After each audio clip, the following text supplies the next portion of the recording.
So Theo, spring release part 2. What are our 3 wines this time? We have the 2021 Bennett Valley Chardonnay, the 2021 Ritchie Vineyard Chardonnay, and the 2021 Ontogeny.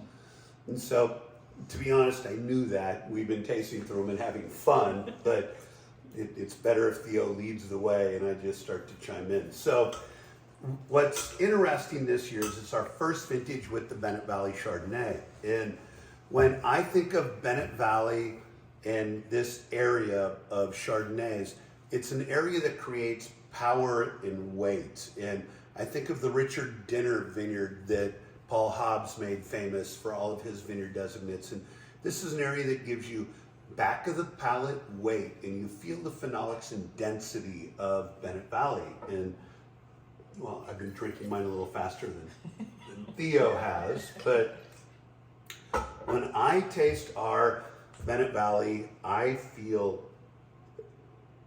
almost smell the weight and power of it. You know the wine's not going to be light and pixie-like on the palate. You smell power right off the bat. The color for me is a big indicator of that depth of color. We're getting a really beautiful, toasty, yeasty, almost a caramely note out of the nose, together with the apple and a little tropical fruit. It's power. Yeah. This wine is power.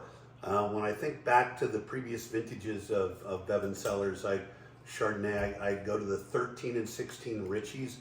They had power. This has that kind of power. This is absolutely a Cabernet drinker's Chardonnay.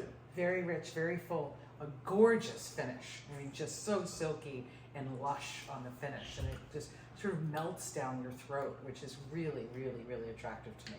But it's back 2/3 of the palate, which I think is unique for Chardonnay. It's not typical compared to then the Ritchie, which the Ritchie, here you get pixies. Here you get the liveliness. You get that pixie dust magic. And this smells like great Merceau. It's got that great live energy to it. This is a Chardonnay drinker's Chardonnay, where this is, I think, a Cabernet drinker's Chardonnay.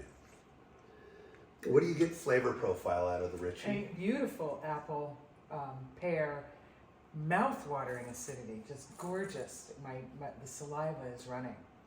I'm already thinking of wonderful foods that I would have this with. It's the antithesis. This is the front 2/3, Absolutely. where the Bennett Valley was the back 2/3. You feel the energy and verve here. It's tingly. I get that. You salivate. I think oysters. There's a slight salinity to this that would scream for oysters, or a fatty triple cream cheese, because it cut right through it. And we're never going to make a wine that's Chablis-like, but it's certainly more Merceau in that energy and verve. That would be the category I would put it in. A very nice single vineyard or premier Merceau Puigny Montrachet style. Like really, really elegant, bright, and flavorful. The tree fruits really come through in the wine. I think that as the wine gets more opulent and more rich, we get more of that tropical note. The tree fruits are shining. After tasting it, I mean, the Bennett Valley is girthy. Yeah, I mean, it's it thrusts. That's a powerful wine. Yeah, I love that elegance of the Ritchie. Yeah, the Bennett Valley. I was saying earlier, I just want a big bowl of buttered and salted popcorn. Like it would be, and you could just sit and just enjoy it. The Ritchie is almost ethereal in comparison to it. It really is. It's refined and pinpoint in the Bennett Valley is power and strength. Then we've got the Ontogeny.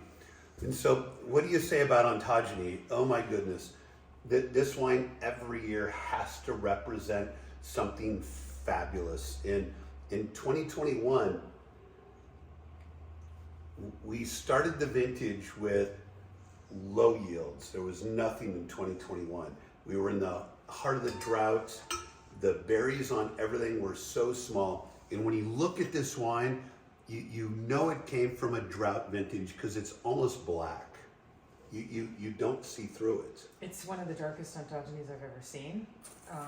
It has a very bright, fresh, vibrant fruit note to it at this time. I think, what did we bottle this at? 6 weeks ago? 8 weeks ago? We just bottled it. We're gonna go with that. Okay. But there's a nice richness to the mid palate. You can rub your tongue on the roof of your mouth and kind of get that slickery quality.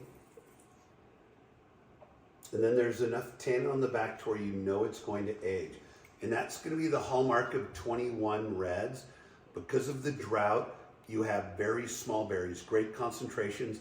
The 21s are going to age like the 18s will. So the message of the last 3 vintages is age the 18s, age the 21s, drink the 19s or so forward. This may be one of the most age-worthy Ontogenies we've ever made. It's really lovely. It's got all that weight in the back of the palate. You get that lively kick in the front. You know, it's primarily Cabernet Sauvignon. You get that Cabernet, but there's just a little bit of complexity from the Cab Franc and Merlot that I just love. It's deep, it's rich, it's dark. Blackberries, boysenberry. It's like this supercharged blueberry note to it that is really amazing. A little bit of deep, rich notes, deep, rich notes in the aroma. I think we just stick with deep, dark, and powerful. That's what we do with Ontogeny. Awesome.